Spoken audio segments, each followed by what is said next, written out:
तनयाय गौरीप्रवणाय गौरभावाय धीमहि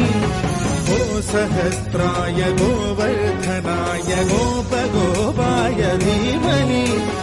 गुणातीताय गुणाधीशाय गुणप्रविष्टाय धीमहि एकदन्ताय वक्रतुण्डाय गौरीतनयाय धीमहि गजेशानाय भालचन्द्राय श्रीगणेशाय धीमहि एकदन्ताय